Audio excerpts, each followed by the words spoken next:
Bienvenue dans l'heure des briques, votre émission qui décrypte l'actualité de façon très objective.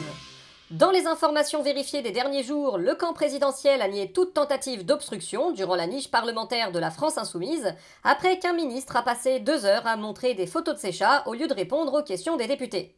Violence des débats, après la tentative d'agression d'un élu centriste, le groupe parlementaire La France Insoumise a accusé les députés du camp présidentiel de bordéliser les débats et d'appliquer une stratégie du chaos, du bruit et de la fureur. La présidente du groupe, Mathilde Panot, a ajouté « En plus, ils savent même pas le faire bien ».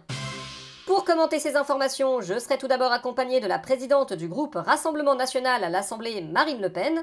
Marine Le Pen, bonjour. Bonjour. Pour l'accompagner, la secrétaire nationale des écologistes, Marine Tondelier. Marine Tondelier, bonjour. Bonjour. Et on termine ce tour de table avec le président de la République, Emmanuel Macron. Emmanuel Macron, bonjour. Salut les connards.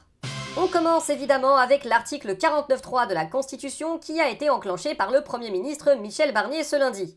Marine Le Pen, quelle est votre réaction? Michel Barnier a été incapable d'écouter les revendications du Rassemblement national. C'est donc en toute logique que nous voterons probablement la censure. Qu'est-ce que vous entendez par probablement? Eh bien, nous sommes probablement déçus par la surdité du Premier ministre et nous allons probablement le faire savoir. Je vois qu'il y en a qui se mouillent pas trop. Ouais, c'est marrant, comment ça se fait? Moi je sais, c'est parce que 60% de son électorat veut qu'elle censure et 40% veut qu'elle censure pas. Dans ce cas, la logique voudrait qu'elle écoute les 60% en censurant. Mais nous, au Rassemblement national, on n'est pas pour la dictature de la majorité. Eh oh, vous foutez pas de ma gueule, ça fait 6 mois que vous claironnez que 33% des voix ça vous autorise à gouverner. Ta gueule, 20%, 28% et moi, on te causera quand on aura fini de parler. Mais n'empêche qu'il a raison. Ouais, c'est assez rare pour être souligné. Eh Non, mais ça nous fout dans la merde au final, cette histoire. Nous, on pensait que si on arrachait à cette concession, nos électeurs y seraient contents. On a arraché les concessions parce que de toute façon, Michel veut discuter qu'avec nous. Mais nos électeurs sont toujours pas contents. Et en bon démocrate, vous voulez écouter vos électeurs. Disons plutôt qu'ils se demandent quel électorat ils risquent le plus de perdre selon ce qu'ils choisissent. Toujours est-il qu'à ce stade, le plus probable est une censure du gouvernement et un retour à la situation de la rentrée. Et qui c'est qui a dit depuis le début que ça finirait comme ça? C'est Bibi. Ouais bah ça va hein. Mais alors, Marine Tondelier, selon vous, quelle va être la suite? Vous voulez la version officieuse ou la version officielle? Allez-y pour la version officielle déjà? Le président de la République devra revenir à la raison et ainsi appeler le nouveau Front Populaire à gouverner. Merci. Et la version officieuse du coup? Macron va se pisser dessus et faire n'importe quoi comme d'habitude. Et qu'est-ce qui vous permet d'affirmer ça? Bah, s'il avait été intelligent, il aurait appelé Lucie Castet à Matignon, aurait donné consigne à ses troupes de la censurer quoi qu'il arrive, puis ensuite, ça aurait été facile pour lui de nommer un type comme Barnier ou Cazeneuve en disant « Vous voyez bien que le NFP ça marche pas ».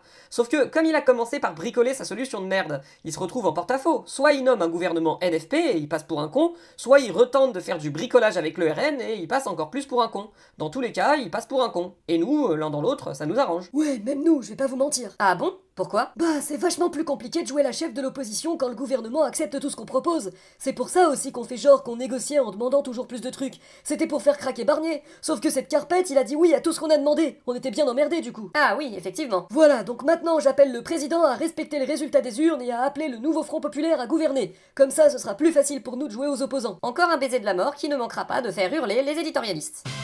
Et c'est parti pour le point info. Guerre en Syrie tout d'abord. La Turquie a nié toute ingérence dans le conflit après que des djihadistes sont entrés dans la ville d'Alep, ont planté un drapeau turc au-dessus de la mairie et ont proclamé le rétablissement de l'Empire ottoman. Roumanie maintenant. Après l'accession surprise d'un candidat d'extrême droite au second tour de l'élection présidentielle, la présidence roumaine a accusé l'application TikTok d'ingérence en ayant favorisé le candidat populiste dans ses algorithmes, et a considéré que ça n'avait, en revanche, absolument rien à voir avec le climat anxiogène des médias, la parole donnée aux personnalités réactionnaires et les promesses brisées de la gauche d'accompagnement. Et pour essayer d'y voir plus clair, nous avons un duplex avec le Premier ministre Michel Barnier. Michel Barnier, bon... Ah, bon, bah on dirait qu'il est déjà parti. Et on enchaîne tout de suite avec notre second sujet, l'éventualité d'une présidentielle anticipée en cas de chute de Michel Barnier.